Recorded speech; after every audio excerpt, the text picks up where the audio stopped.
السلام علیکم۔ اللہ تعالیٰ آپ سب کی پریشانی کو دور کرے۔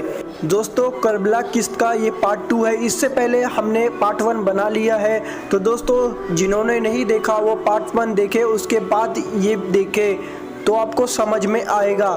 تو دوستو شروع کرتے ہیں۔ بسم اللہ الرحمن الرحیم۔ دوستو، کربلا کے میدان میں حضرت حسین رضی اللہ عنہ سے لڑنے والے ان کے دشمن کوئی غیر مسلم نہیں تھے بلکہ سب مسلمان تھے۔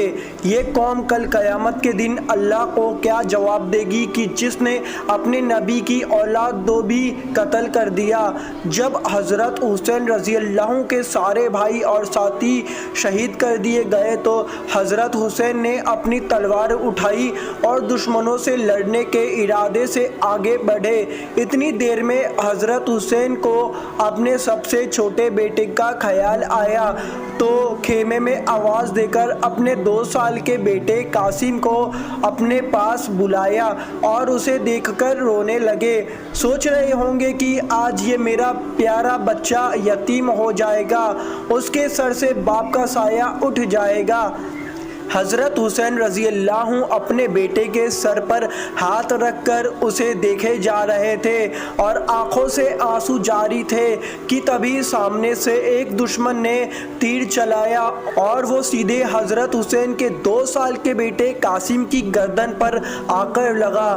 اس معصوم کی آہ بھی نہ نکلی اور وہ بچہ اپنے باپ کی گود میں ہی گر کر شہید ہو گیا۔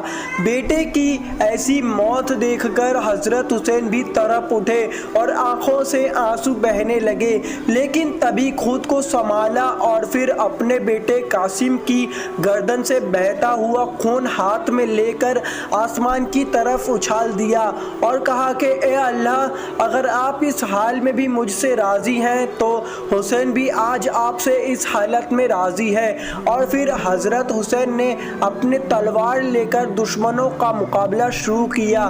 حضرت حسین رضی اللہ عنہ کو اللہ نے بہت طاقت عطا فرمائی تھی، اس لیے جو بھی ان کے سامنے آتا اپنی جان سے ہاتھ دھو بیٹھتا۔ حضرت حسین 3 دنوں سے پیاسے تھے، دشمنوں نے پانی تک روک رکھا تھا، پانی کا ایک بوند بھی اس نبی کے نواسے کو نصیب نہ ہوا۔ اسی حالت میں پیاسے حضرت حسین کربلا کے میدان میں اکیلے دشمنوں کا مقابلہ کر رہے تھے۔ حضرت حسین ایسی بہادری سے لڑ رہے تھے کہ دشمنوں کے لشکر میں سے ایک آدمی کی جن کا نام عبداللہ بن عمار تھا، اس نے کہا کہ اے اللہ کی قسم، میں نے اپنی ساری زندگی میں کوئی ایسا انسان نہیں دیکھا کہ جس کی آنکھوں کے سامنے اس کے سارے گھر والوں کو شہید کر دیا گیا ہو، پھر بھی وہ اتنی ہمت اور بہادری کے ساتھ اپنے دشمنوں کا مقابلہ کرے جیسا کہ آج حسین کر رہے ہیں۔ حضرت حسین کو بہت تیز پیاس لگی تھی، اس لیے وہ لشکر کو کاٹتے ہوئے سامنے دریا کی طرف بڑھے اور دریا کے پاس پہنچ کر جیسے ہی ہاتھ میں پانی لے کر پینا چاہا تو سامنے سے ایک دشمن نے ایسے تیر چلایا کہ وہ سیدھے حضرت حسین کی گردن کو لگتا ہوا گزر گیا اور ان کی گردن سے خون بہنے لگا۔ حضرت حسین نے اپنی گردن کا خون اپنے ہاتھ میں لیا اور اللہ سے کہا کہ اے اللہ، لگتا ہے کہ آپ سے پیاسا ہی ملوں گا۔ اور پھر حضرت حسین اٹھے اور دشمنوں کی طرف مڑے تو دشمنوں نے آپ کو چاروں طرف سے گھیر لیا۔ دشمن کی فوج گھوڑوں پر تھی اور حضرت حسین پیدل بھوکے پیاسے اکیلے ان دشمنوں کا مقابلہ کر رہے تھے۔ حضرت حسین دشمنوں کا مقابلہ کرنے کے لیے اٹھے اور ہاتھ میں تلوار لی، لیکن تبھی ایک دشمن نے حضرت حسین رضی اللہ عنہ کے بائیں کندھے پر تلوار سے حملہ کیا، جس کی وجہ سے حضرت حسین کا ہاتھ کٹ گیا اور وہ بے بس ہو گئے۔ لیکن حضرت حسین نے ہار نہ مانی اور تلوار دوسرے ہاتھ میں لے کر دشمنوں کا مقابلہ کرنا چاہا، لیکن تبھی ایک دشمن نے ایک بڑا سا تیر جس کو